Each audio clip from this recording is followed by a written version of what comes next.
7 അക്ക ശമ്പളം, വലിയ ബംഗ്ലാവ്, പിന്നെ തിളങ്ങുന്ന ഒരു ഫെറാരി കാർ. പുറത്തുനിന്ന് നോക്കുമ്പോ ജൂലിയൻ മാൻഡൽ എന്നൊരു വക്കീലുണ്ടായിരുന്നു. പുള്ളി ഒരു വിജയഗാഥ തന്നെയായിരുന്നു. അതെ, എല്ലാവരും അങ്ങനെ കരുതൂ. പക്ഷെ ഒരു ദിവസം കോടതി മുറിയിൽ വെച്ച് എല്ലാം മാറിമറിഞ്ഞു. ഒരു ഹൃദയാഘാതം. ആ ഒരു നിമിഷമാണ് അദ്ദേഹത്തിന്റെ കണ്ണു തുറപ്പിച്ചത്. അതെ, താൻ ഈ ഓടി നടന്ന് നേടിയതൊന്നും ശരിക്കുള്ളൊരു സന്തോഷം തരുന്നില്ല എന്നൊരു തിരിച്ചറിവ്. ശരിയാണ്. അങ്ങനെയാണ് അദ്ദേഹം എല്ലാം ഉപേക്ഷിച്ചിട്ട് ഒരു യാത്ര പോയത്, ഹിമാലയത്തിലേക്ക്. അവിടെ സിവാനയിലെ സന്യാസിമാരിൽ നിന്നാണ് ജീവിതത്തെ മാറ്റിമറിക്കുന്ന ചില പാഠങ്ങൾ അദ്ദേഹം പഠിക്കുന്നത്. ശരിക്കും ഒരു പുനർജന്മം പോലെയായിരുന്നു അത്. അപ്പോ ആ ഒരു മാറ്റത്തിന് പിന്നിലെ തത്വങ്ങളെക്കുറിച്ചാണ് നമ്മളിന്ന് കുറച്ചുകൂടി ആഴത്തിൽ സംസാരിക്കാൻ പോകുന്നല്ലേ? അതെ. റോബിൻ ശർമ്മയുടെ the Munk who sold his Ferrari എന്ന പുസ്തകം ഈ കാര്യങ്ങൾ പറഞ്ഞു തരുന്നത് വളരെ രസകരമായ ഒരു കഥയിലൂടെയാണ്. ഒരു കഥ? ഹിമാലയത്തിലെ സന്യാസിമാർ ജൂലിയന് പറഞ്ഞുകൊടുത്തൊരു കെട്ടുകഥ. അതില് 7 പ്രധാനപ്പെട്ട ചിഹ്നങ്ങളുണ്ട്. ഓരോ ചിഹ്നവും അത് ജീവിതത്തിലെ ഓരോ പ്രധാനപ്പെട്ട തത്വത്തെയാണ് കാണിക്കുന്നത്. ഓ, കഥയാവുമ്പോ ഓർക്കാനും എളുപ്പമുണ്ടാവും. പൂന്തോട്ടം, വിളക്കുമാടം, അങ്ങനെയല്ലേ? അത് തന്നെ. സുമോ ഗുസ്തിക്കാരൻ, അങ്ങനെ പോകുന്നു അത്. അപ്പോ നമുക്ക് ഈ കഥയുടെയും അതിലെ തത്വങ്ങളുടെയും ഉള്ളിലേക്കൊന്ന് ഇറങ്ങി നോക്കാം. കേൾക്കുന്ന നിങ്ങൾക്ക് നിങ്ങളുടെ ജീവിതത്തിൽ ഇതെങ്ങനെ ഉപയോഗിക്കാമെന്നുള്ള ചില ഐഡിയാസ് കിട്ടുമായിരിക്കും. തീർച്ചയായും. പുതിയ കാര്യങ്ങൾ പഠിക്കാൻ തയ്യാറായിട്ടിരിക്കുക, ഒരു ഒഴിഞ്ഞ പാത്രം പോലെ. ശരിയാണ്. ചിലപ്പോ ഒരു ചെറിയ ചിന്ത മതി വലിയ മാറ്റങ്ങൾ വരാൻ, അല്ലേ? അതെ അതെ. അപ്പോ കഥയിലെ ആദ്യത്തെ ചിഹ്നം ഒരു മനോഹരമായ പൂന്തോട്ടം. ഇത് നമ്മുടെ മനസ്സിനെയാണ് സൂചിപ്പിക്കുന്നത് എന്നാണല്ലോ പറയുന്നത്. മനസ്സിനെ പൂന്തോട്ടമായി കാണുന്നത് അത് കൊള്ളാലോ. അത് വളരെ പ്രധാനപ്പെട്ട ഒരു ആശയമാണ്. ശരിക്കും പറഞ്ഞ, ഒരു പൂന്തോട്ടം നന്നായി സൂക്ഷിക്കണമെങ്കിൽ നമ്മൾ എന്ത് ചെയ്യണം? നല്ല ചെടികൾ നടണം, വെള്ളമൊഴിക്കണം, വളമിടണം, പിന്നെ കളപറിക്കണം. കൃത്യം. അതുപോലെ തന്നെയാണ് നമ്മുടെ മനസ്സും. നല്ല ചിന്തകളാകുന്ന പൂക്കൾ നമ്മൾ ബോധപൂർവം നടണം, അതിനെ പരിപോഷിപ്പിക്കണം. അതേസമയം ഈ ഉത്കണ്ഠ, ഭയം, ദേഷ്യം ഇതൊക്കെ വിഷച്ചെടികൾ പോലെയാണ്, കളകളാണ്. അതിനെ തിരിച്ചറിഞ്ഞ് പിഴുതുമാറ്റണം. അത് പക്ഷേ എളുപ്പമല്ലല്ലോ. നമ്മൾ അറിയാതെ നെഗറ്റീവ് ചിന്തകളിലേക്ക് പോകും. ഒരു പ്രശ്നം വന്നാൽ ആദ്യം കാണുന്നത് അതിന്റെ മോശം വശം തന്നെയായിരിക്കും. അത് ശരിയാണ്, മനുഷ്യ സഹജമാണ്. പക്ഷെ പരിശീലിച്ചാൽ മാറ്റിയെടുക്കാം. ആ പുസ്തകത്തിലെ മാളികാചന്ദ് ടീച്ചറുടെ കഥയില്ലേ? സ്കൂള് കത്തിപ്പോയത്? അതെ, അവരുടെ സ്കൂൾ മുഴുവൻ കത്തിപ്പോയി. സാധാരണ ഒരാളാണെങ്കിൽ തകർന്നു പോകും. പക്ഷേ ആ ടീച്ചർ അതിനെ കണ്ടത് ഇതിലും നല്ലൊരു സ്കൂൾ ഉണ്ടാക്കാനുള്ള അവസരമായിട്ടാണ്. പോസിറ്റീവായിട്ട് ചിന്തിച്ചു. അതെ, ഏതൊരു മോശം അവസ്ഥയിലും ഒരു നല്ല വശമുണ്ടാകും, ഒരു സാധ്യത കാണും. നമ്മൾ എവിടെയാണോ ശ്രദ്ധ കൊടുക്കുന്നത് അതാണ് വളരുക. നല്ല കാര്യങ്ങളിൽ ശ്രദ്ധിച്ചാൽ മനസ്സ് പതിയെ പോസിറ്റീവാവും. മനസ്സിനെ ഇങ്ങനെ നിയന്ത്രിക്കാനും പിന്നെ ഈ ഏകാഗ്രത കൂട്ടാനും വല്ല വഴികളും പറയുന്നുണ്ടോ പുസ്തകത്തില്? ഉണ്ട്. പ്രധാനമായിട്ടും 3 ടെക്നിക്കുകൾ ജൂലിയൻ പഠിക്കുന്നുണ്ട്. ഒന്നാമത്തത് ഹൃദയത്തിലെ റോസാപ്പൂ, ഹാർട്ട് ഓഫ് ദ റോസ്. അതെന്താണ്? അതൊരു തരം ധ്യാനമാണ്. ഒരു റോസാപ്പൂവെടുത്തിട്ട് അതിന്റെ എല്ലാ കാര്യങ്ങളും ശ്രദ്ധിക്കുക. നിറം, ഇതളുകൾ, അതിന്റെ മണം, മുള്ളുകൾ എല്ലാം. മനസ്സ് വേറെ എവിടെയെങ്കിലും പോയാൽ പതിയെ അതിനെ തിരിച്ച് ആ പൂവിലേക്ക് കൊണ്ടുവരിക. ഇത് സ്ഥിരമായി ചെയ്താൽ മനസ്സ് ശാന്തമാകും, ഏകാഗ്രത കൂടും. കൊള്ളാം. ഒരു മൈൻഡ് എക്സസൈസ് പോലെ. രണ്ടാമത്തെ ടെക്നിക്ക് വിപരീത ചിന്ത എന്നാണല്ലോ പറഞ്ഞത്, ഓപ്പോസിഷൻ തിങ്കിങ്. അതെ. അതിന്റെ പിന്നിലെ ആശയം എന്താണെന്ന് വെച്ചാൽ, നമ്മുടെ മനസ്സിന് ഒരേ സമയം ഒരു കാര്യത്തിൽ മാത്രമേ പൂർണ്ണമായി ശ്രദ്ധിക്കാൻ പറ്റൂ. ശരി. അപ്പോ ഒരു നെഗറ്റീവ് ചിന്ത മനസ്സിലേക്ക് വരുന്നു എന്ന് തോന്നുമ്പോ ഉടനെ ബോധപൂർവം അതിനൊരു പോസിറ്റീവ് ചിന്ത വെച്ചു മാറ്റുക. ഉദാഹരണത്തിന്, ഇപ്പോ എനിക്കിത് പറ്റില്ല എന്ന് തോന്നിയാൽ ഉടനെ ഞാൻ ശ്രമിക്കാം, എനിക്ക് പഠിക്കാൻ പറ്റും എന്ന് മനസ്സിനെ മാറ്റുക. ആദ്യം കുറച്ച് പാടായിരിക്കും, പക്ഷെ ശീലിച്ചാൽ ആ നെഗറ്റീവ് ചിന്തകളുടെ ശക്തി കുറയും. മൂന്നാമത്തേത് തടാകത്തിന്റെ രഹസ്യം, സീക്രട്ട് ഓഫ് ദി ലേക്ക്. ഇത് വിഷ്വലൈസേഷനാണോ, മനസ്സിൽ കാണുന്നത്? അതെ, അതുതന്നെ. സിവാനയിലെ സന്യാസിമാർ ഒരു ശാന്തമായ തടാകത്തിൽ നോക്കി അവരുടെ ലക്ഷ്യങ്ങളൊക്കെ നടന്ന് കാണുമായിരുന്നത്രേ. അതുപോലെ നമ്മൾ ജീവിതത്തിൽ എന്താണോ ആഗ്രഹിക്കുന്നത് അതിനെക്കുറിച്ച് നല്ല വ്യക്തമായിട്ട്, വിശദമായിട്ട് മനസ്സിൽ കാണുക. നല്ല ആരോഗ്യം വേണമെന്നാണെങ്കിൽ നല്ല ഉഷാറായി വ്യായാമം ചെയ്യുന്നതും സന്തോഷായിട്ടിരിക്കുന്നതും കാണുക. ഒരു ബിസിനസ് തുടങ്ങാനാണെങ്കിൽ അത് വിജയിക്കുന്നതും ആളുകൾ നല്ലത് പറയുന്നതും അങ്ങനെ മനസ്സിൽ കാണുക. ഇതൊരു വലിയ മോട്ടിവേഷനാണ്. മനസ്സിനെ ഒരുക്കി ഇനി വേണ്ടത് ലക്ഷ്യങ്ങളാണല്ലേ? വെറുതെ ഇരുന്നിട്ട് കാര്യമില്ലല്ലോ. അടുത്ത ചിഹ്നം ഒരു വിളക്കുമാടമാണെന്ന് തോന്നുന്നു. Light house. കൃത്യം. വിളക്കുമാടം കാണിക്കുന്നത് ലക്ഷ്യബോധത്തെയാണ്. ജീവിതത്തിൽ ഒരു വ്യക്തമായ ലക്ഷ്യം വേണം. പുസ്തകത്തിൽ അതിനെ ധർമ്മം എന്നാണ് പറയുന്നത്. ധർമ്മം? ധർമ്മ. അതായത് നമ്മുടെ ജീവിതത്തിന്റെ ഉദ്ദേശം. വെറുമൊരു ജോലിയല്ല, നമ്മുടെ ഉള്ളിന്റെ ഉള്ളിലുള്ള ഒരു വിളി. അതെന്താണെന്ന് കണ്ടെത്തണം. ലക്ഷ്യമില്ലെങ്കിൽ പിന്നെ നമ്മൾ എങ്ങോട്ടാ പോകുന്നത്? ലക്ഷ്യമില്ലാത്ത കപ്പൽ പോലെയാവും. പക്ഷെ ഈ ധർമ്മം കണ്ടുപിടിക്കുന്നതെങ്ങനെയാ? ചിലർക്ക് പെട്ടെന്ന് മനസ്സിലാവും, ചിലർക്കൊരു ഐഡിയയും കാണില്ല. അത് ശരിയാണ്. അതിന് കുറച്ച് ആത്മപരിശോധനയൊക്കെ വേണം. സ്വയം ചോദിക്കുക, എനിക്ക് ശരിക്കും സന്തോഷം തരുന്നതെന്താണ്? എന്ത് ചെയ്യുമ്പോഴാണ് ഞാൻ സമയം പോകുന്നതറിയാത്തത്? എന്റെ കഴിവുകൾ വെച്ച് മറ്റുള്ളവർക്ക് എന്തുപകാരം ചെയ്യാൻ പറ്റും? എന്തെങ്കിലും ക്രിയേറ്റീവായി ചെയ്യുന്നതാവാം. ലക്ഷ്യം വലുതാണോ ചെറുതാണോ എന്നതിലല്ല കാര്യം. അത് നമുക്ക് അർത്ഥവത്താണോ എന്നതാണ്. ലക്ഷ്യം കിട്ടിയാൽ പിന്നെ അത് നേടണ്ടേ? അതിന് പുസ്തകത്തിലൊരു 5 സ്റ്റെപ്പ് പറയുന്നുണ്ടല്ലോ. അതെ, വെറുതെ സ്വപ്നം കണ്ടിരുന്നാൽ പോരല്ലോ. ഒരു പ്ലാൻ വേണം. ആ 5 കാര്യങ്ങൾ. ലക്ഷ്യം നേടിക്കഴിഞ്ഞാൽ എങ്ങനെയുണ്ടാവും എന്ന് വ്യക്തമായി മനസ്സിൽ കാണുക. വിഷ്വലൈസേഷൻ. ഓക്കെ, നേരത്തെ പറഞ്ഞ പോലെ. 2. ഒരു പോസിറ്റീവ് പ്രഷർ ഉണ്ടാക്കുക. അതായത് നമ്മുടെ ലക്ഷ്യം വിശ്വസിക്കാൻ പറ്റുന്ന 1-2 പേരോട് പറയുക. അപ്പോൾ നമുക്കൊരു ഉത്തരവാദിത്വം തോന്നും. ശരിയാണ്. 3. ഒരു ടൈം ലൈൻ വെക്കുക. ഈ ലക്ഷ്യം എപ്പോഴേക്കും നേടണം എന്നൊരു ഡെഡ് ലൈൻ. അത് കാര്യങ്ങൾ നീട്ടിക്കൊണ്ടുപോകാതിരിക്കാൻ സഹായിക്കും. 4. എഴുതി വയ്ക്കുക. ലക്ഷ്യങ്ങൾ ഒരു ഡയറിയിലോ മറ്റോ വ്യക്തമായി എഴുതുക. വേണമെങ്കിൽ ഫോട്ടോസ് ഒട്ടിക്കാം. അതിനെ ഡ്രീം ബുക്ക് എന്നൊക്കെ പറയാം. എഴുതുമ്പോൾ അതൊന്നും കൂടി ഉറയ്ക്കും മനസ്സിൽ. 5. അതാണ് 21 ദിവസത്തെ നിയമം, മാജിക് റൂൾ ഓഫ് 21. ഒരു പുതിയ ശീലം ഉണ്ടാക്കിയെടുക്കാൻ ഏകദേശം 21 ദിവസം അത് തുടർച്ചയായി ചെയ്യണമെന്നാണ്. ലക്ഷ്യവുമായി ബന്ധപ്പെട്ട ചെറിയ കാര്യങ്ങൾ, ഇപ്പോൾ ദിവസവും വ്യായാമം അല്ലെങ്കിൽ പുതിയൊരു കാര്യം പഠിക്കാൻ കുറച്ചു സമയം, ഇത് 21 ദിവസം മുടങ്ങാതെ ചെയ്താൽ അതൊരു ശീലമായി മാറും. ഈ സ്റ്റെപ്പൊക്കെ ചെയ്യുമ്പോൾ ആ പ്രോസസ്സ് ആസ്വദിക്കുക എന്നതും പ്രധാനമല്ലേ? അല്ലെങ്കിൽ ഭയങ്കര ബോറിംഗ് ആവില്ലേ? വളരെ പ്രധാനപ്പെട്ട പോയിന്റാണ്. ലക്ഷ്യത്തിലേക്കുള്ള യാത്രയും എൻജോയ് ചെയ്യണം. അല്ലെങ്കിൽ ഇടയ്ക്ക് വെച്ച് നിർത്തിപ്പോവും. ആ ലക്ഷ്യത്തോട് ഒരു പാഷൻ ഉണ്ടെങ്കിൽ ഈ യാത്ര ഒരു ഭാരമായി തോന്നില്ല. നിങ്ങൾ ഇഷ്ടമുള്ള കാര്യമാണ് ചെയ്യുന്നതെങ്കിൽ പിന്നെ ജീവിതത്തിൽ ജോലി ചെയ്യേണ്ടി വരില്ല എന്നൊരു പറച്ചിലുണ്ട്. അത് കളിക്കുന്ന പോലെ തോന്നും. ശരിയാണ്. അപ്പൊ നമ്മള് മനസ്സിനെക്കുറിച്ചും ലക്ഷ്യത്തെക്കുറിച്ചും പറഞ്ഞു. ഇനി കഥയിൽ വരുന്നത് ഒരു സുമോ ഗുസ്തിക്കാരനാണ്, സൂമോ റെസ്ലർ. ഈ വലിയ രൂപം എന്തിന്റെ സിംബലാണ്? സുമോ ഗുസ്തിക്കാരൻ, അത് കൈസൻ എന്ന ജാപ്പനീസ് തത്വത്തെയാണ് ഓർമ്മിപ്പിക്കുന്നത്. കൈസൻ, അതായത് നിരന്തരമായ, ഒരിക്കലും അവസാനിക്കാത്ത മെച്ചപ്പെടുത്തൽ, കണ്ടിന്യൂസ് നെവർ എൻഡിംഗ് ഇംപ്രൂവ്മെന്റ്. നമ്മുടെ ജീവിതത്തിന്റെ എല്ലാ ഭാഗത്തും മനസ്സ്, ശരീരം, ആത്മാവ് എപ്പോഴും കുറച്ചുകൂടി മെച്ചപ്പെടാൻ ശ്രമിച്ചുകൊണ്ടേയിരിക്കുക. ഇന്നലത്തേക്കാൾ 1% ബെറ്ററാവുക ഇന്ന്. ഈ ചെറിയ മാറ്റങ്ങൾ പതിയെ വലിയ വ്യത്യാസമുണ്ടാക്കും. സ്വയം മെച്ചപ്പെടുത്തുക എന്ന് പറയുമ്പോൾ നമ്മുടെ കുറവുകളെയും പേടികളെയും ഒക്കെ ഫേസ് ചെയ്യേണ്ടി വരുമല്ലോ. അതത്ര എളുപ്പമല്ല. അല്ലേല്ല. പക്ഷേ പേടിയെന്ന് പറയുന്നത് നമ്മൾ തന്നെ ഉണ്ടാക്കുന്ന ഒരു മാനസികാവസ്ഥയാണ് മിക്കപ്പോഴും.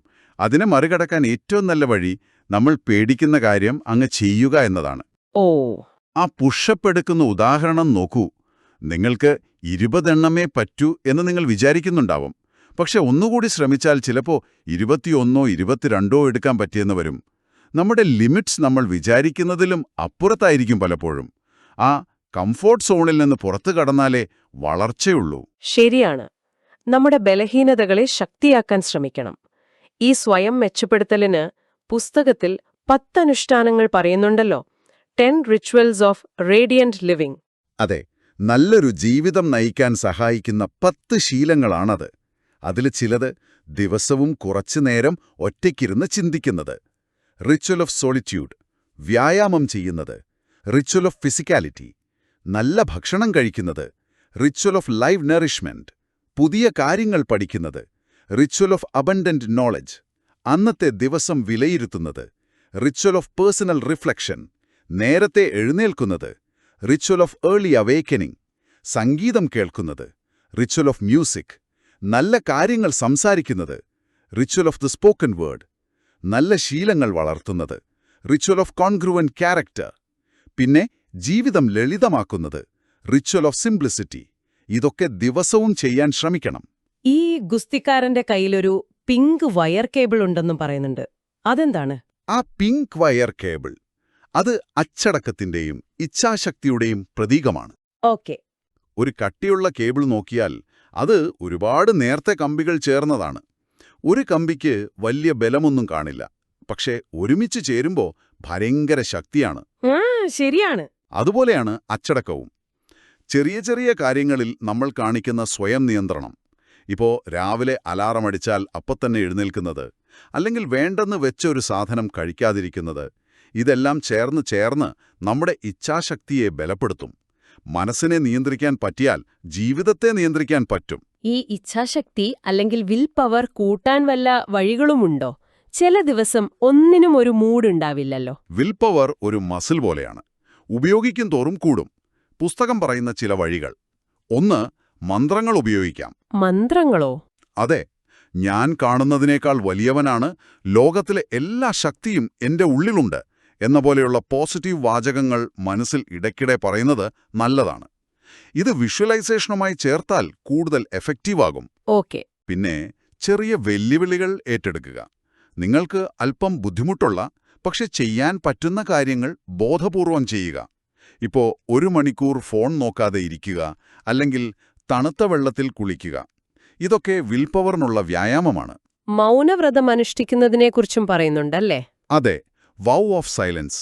ദിവസത്തിൽ 1 മണിക്കൂറോ മറ്റോ ഒന്നും സംസാരിക്കാതിരിക്കുന്നത്.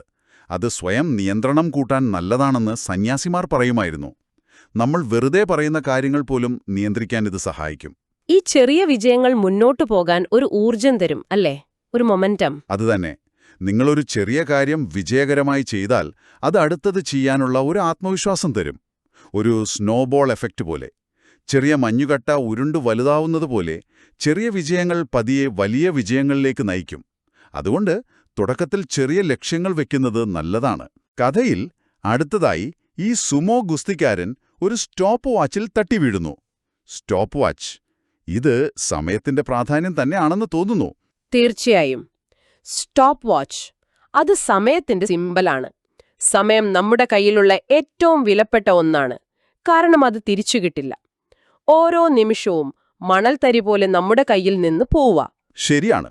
ഈ സമയം എങ്ങനെ ഉപയോഗിക്കുന്നു എന്നതിലാണ് കാര്യം. അതിനെ നന്നായി ഉപയോഗിക്കുന്നവർക്ക് ജീവിതത്തിൽ കൂടുതൽ സംതൃപ്തി കിട്ടും. പക്ഷേ സമയം തികയുന്നില്ല എന്നതാണ് ഇപ്പോൾ എല്ലാവരുടെയും പ്രശ്നം. എങ്ങനെയാണ് സമയം മാനേജ് ചെയ്യാം? സമയം ഇല്ല എന്നതിനേക്കാൾ ഉള്ള സമയത്തെ നമ്മൾ എങ്ങനെ എടുക്കുന്നു എന്നതാണ് പ്രധാനം. പുസ്തകം പറയുന്ന ചില കാര്യങ്ങൾ: 1. നേരത്തെ പ്ലാൻ ചെയ്യുക. ഓരോ ദിവസവും അല്ലെങ്കിൽ ആഴ്ചയും തുടങ്ങുന്നതിന് മുമ്പ് ചെയ്യേണ്ട കാര്യങ്ങൾ ലിസ്റ്റ് ചെയ്യുക. ഏറ്റവും പ്രധാനപ്പെട്ടതിന് മുൻഗണന കൊടുക്കുക. പിന്നെ ആ 80-20 നിയമം, ഏൻഷ്യന്റ് റൂൾ ഓഫ് 20, അതായത് നമ്മുടെ 20% ജോലികളാണ് 80% റിസൾട്ട് തരുന്നത്. ആ പ്രധാനപ്പെട്ട 20% കാര്യങ്ങൾ കണ്ടെത്തി അതിൽ ഫോക്കസ് ചെയ്യുക. ഓക്കെ. Pareto principle. അതെ. പിന്നെ നോ പറയാൻ പഠിക്കണം. എല്ലാത്തിനും യെസ് പറഞ്ഞാൽ നമ്മുടെ സമയം പോകും. നമ്മുടെ ലക്ഷ്യങ്ങൾക്ക് ഉപകാരമില്ലാത്ത കാര്യങ്ങളോട് നോ പറയണം. അത് കുറച്ച് ബുദ്ധിമുട്ടാണ്. ആണ്, പക്ഷെ പഠിച്ചെടുക്കണം. പിന്നെ ജീവിതം ലളിതമാക്കുക. Ritual of simplicity. ആവശ്യമില്ലാത്ത സാധനങ്ങളും ജോലികളും ഒഴിവാക്കുക. അപ്പോൾ പ്രധാനപ്പെട്ടതിന് സമയം കിട്ടും. പിന്നെ ഡെത്ത് ബെഡ് മെന്റാലിറ്റി. അതെന്താണ്? ഇന്നാണ് നിങ്ങളുടെ അവസാനത്തെ ദിവസമെന്ന് കരുതുക. അങ്ങനെയാണെങ്കിൽ നിങ്ങൾ എന്തു ചെയ്യും? എന്തിനായിരിക്കും പ്രാധാന്യം കൊടുക്കുക? ഈ ചിന്ത നമ്മുടെ മുൻഗണനകളെ ശരിയാക്കാൻ സഹായിക്കും. ഇൻട്രസ്റ്റിംഗ്. അപ്പോ വീണ ഗുസ്തിക്കാരൻ എഴുന്നേൽക്കുന്നത് മഞ്ഞ റോസാപ്പൂക്കളുടെ മണം ശ്വസിച്ചുകൊണ്ടാണ്. Yellow roses. ഈ പൂക്കൾ എന്തിന്റെ പ്രതീകമാണ്? മഞ്ഞ റോസാപ്പൂക്കള് അത് നിസ്വാർത്ഥ സേവനത്തെയാണ് കാണിക്കുന്നത്. Selfless service. പിന്നെ ദയ. മറ്റുള്ളവർക്ക് വേണ്ടി എന്തെങ്കിലും ചെയ്യുന്നത്, അവരുടെ ജീവിതം കുറച്ചെങ്കിലും മെച്ചപ്പെടുത്താൻ ശ്രമിക്കുന്നത്. അത് നമ്മുടെ ജീവിതത്തിനും അർത്ഥം തരും. വലിയ കാര്യങ്ങൾ ചെയ്യണമെന്നാണോ? അങ്ങനെയല്ല. വലിയ കാര്യങ്ങൾ മാത്രമല്ല, ചെറിയ ചെറിയ ദയയുള്ള പ്രവൃത്തികൾ മതി. ഒരാളെ നോക്കി ചിരിക്കുന്നത്, ഒരു സഹായം ചെയ്യുന്നത്, നല്ല വാക്ക് പറയുന്നത്, ഇതൊക്കെ പ്രധാനമാണ്. ആ പ്രായമായ സ്ത്രീക്ക് മേശ മാറ്റിക്കൊടുത്ത കഥയില്ലേ? ആ, ഓർക്കുന്നു. ആ ചെറിയ കാര്യം അവർക്ക് വലിയ സന്തോഷമായി. അതുപോലെ ബന്ധങ്ങൾ നിലനിർത്തുന്നതും ഇതിൽ വരുവോ? തീർച്ചയായും നമ്മുടെ സുഹൃത്തുക്കൾ, കുടുംബം, അവരുമായുള്ള ബന്ധം നല്ല രീതിയിൽ കൊണ്ടുപോകുന്നത് വളരെ പ്രധാനമാണ്. സ്നേഹിക്കാനും സ്നേഹിക്കപ്പെടാനും സമയം കണ്ടെത്തണം. തിരക്കിനിടയിൽ നമ്മൾ പലപ്പോഴും വേണ്ടപ്പെട്ടവരെ മറന്നുപോകും. പക്ഷെ നല്ല ബന്ധങ്ങളാണ് യഥാർത്ഥ സന്തോഷത്തിന്റെ ഒരു ഭാഗം. അവർക്കുവേണ്ടി സമയം കൊടുക്കുന്നതും ഒരുതരം സേവനം തന്നെയാണ്. കഥയുടെ അവസാനം ഈ ഗുസ്തിക്കാരൻ രത്നങ്ങൾ പതിച്ച ഒരു വഴിയിലൂടെ നടക്കുന്നു. Path of diamonds. ഇതെന്താണ് സംഭവം? ആ രത്നപാക അത് വർത്തമാനകാലത്തിൽ ജീവിക്കുന്നതിനെയാണ് സൂചിപ്പിക്കുന്നത്.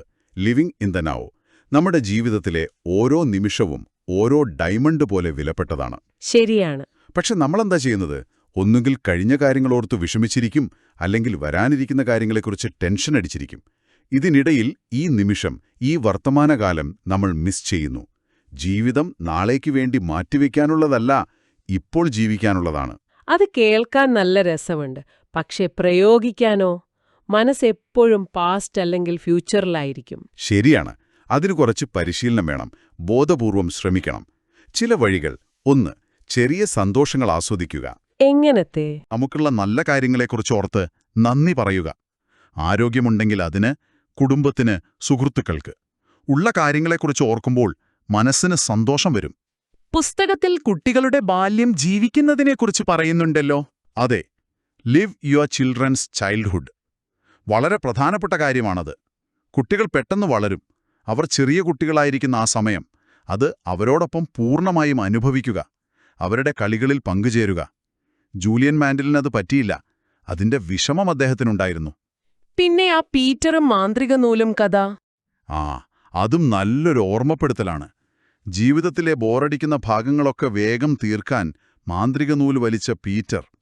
അവസാനം നോക്കുമ്പോൾ ജീവിതം മുഴുവൻ തീർന്നുപോയി. ധൃതി പിടിച്ച് ജീവിച്ച് തീർക്കുന്നതിലെ അപകടമാണത് കാണിക്കുന്നത്. ഓരോ നിമിഷവും ആസ്വദിച്ച് ജീവിക്കണം. അപ്പോ നമ്മൾ ഇന്ന് ഈയൊരു യാത്രയിൽ മനസ്സിനെ പൂന്തോട്ടം പോലെ കാണുന്നതും ഗാർഡൻ, ലക്ഷ്യങ്ങൾ വേണമെന്നതും ലൈറ്റ് ഹൗസ്, എപ്പോഴും സ്വയം മെച്ചപ്പെടുത്തണമെന്നതും സുമോ റെസ്ലർ, അച്ചടക്കം വേണമെന്നതും വയർ കേബിൾ. അതെ, പിന്നെ സമയത്തിന്റെ വില, സ്റ്റോപ്പ് വാച്ച്, മറ്റുള്ളവരെ സഹായിക്കുന്നതിന്റെ പ്രാധാന്യം, യെല്ലോ റോസസ്. അവസാനം ഈ നിമിഷത്തിൽ ജീവിക്കുക, പാത്ത് ഓഫ് ഡയമണ്ട്സ്. ഇത്രയും കാര്യങ്ങൾ ഒരു കഥയിലൂടെ പഠിച്ചു. അതെ, ഈ തത്വങ്ങളെല്ലാം ശരിക്കും പറഞ്ഞ ഒന്നൊന്നിനോട് ബന്ധപ്പെട്ട് കിടക്കുന്നതാണ്. ഇതൊന്നും ഒരു ദിവസം കൊണ്ട് മാസ്റ്റർ ചെയ്യാൻ പറ്റുന്ന കാര്യമല്ല. ശരിയാണ്. ഓരോ കല്ലും വെച്ചാണത് പൂർത്തിയാക്കിയത്. അതുപോലെ ഈ ചെറിയ കാര്യങ്ങൾ സ്ഥിരമായി ചെയ്യുമ്പോൾ ജീവിതം മെച്ചപ്പെടും. ഗ്ലാബറിനെ ഇത് പ്രവൃത്തിയിൽ കൊണ്ടുവരണം. ശ്രോതാവിനോട്, അപ്പോ ഇന്ന് നമ്മൾ സംസാരിച്ച ഈ കാര്യങ്ങളിൽ നിങ്ങൾക്ക് ഏറ്റവും കണക്ട് ചെയ്യാൻ പറ്റിയത് എന്തായിരിക്കും? നാളെ മുതൽ നിങ്ങളുടെ ജീവിതത്തിൽ ഒരു ചെറിയ മാറ്റം വരുത്താൻ തോന്നിയ ഏതെങ്കിലും ഒരു കാര്യം. ഒരുപക്ഷേ മനസ്സിനെ കുറച്ചുകൂടി ശ്രദ്ധയോടെ നോക്കാനാവാം. അല്ലെങ്കിൽ പണ്ട് മറന്നുപോയ ഒരു ലക്ഷ്യം വീണ്ടും ഓർത്തെടുക്കാനാവാം. അതുമല്ലെങ്കിൽ വീട്ടിലുള്ളവരോടൊപ്പം കുറച്ചുകൂടി സമയം ചെലവഴിക്കാനാവാം. എന്തുമാകാം, ചെറിയൊരു മാറ്റം മതി. അതെ, ഓർക്കുക, നിങ്ങളുടെ ഉള്ളിലെ ആ ശക്തി, അത് വളരെ വലുതാണ്. പുസ്തകത്തിന്റെ അവസാനം പറയുന്ന ഒരു വാചകമുണ്ട്: നിങ്ങളുടെ പിന്നിലുള്ളതും മുന്നിലുള്ളതും ഒന്നുമല്ല, നിങ്ങളുടെ ഉള്ളിലുള്ളതുമായി താരതമ്യം ചെയ്യുമ്പോൾ കണ്ടെത്താനും ഉപയോഗിക്കാനും നിങ്ങൾക്ക് കഴിയട്ടെ.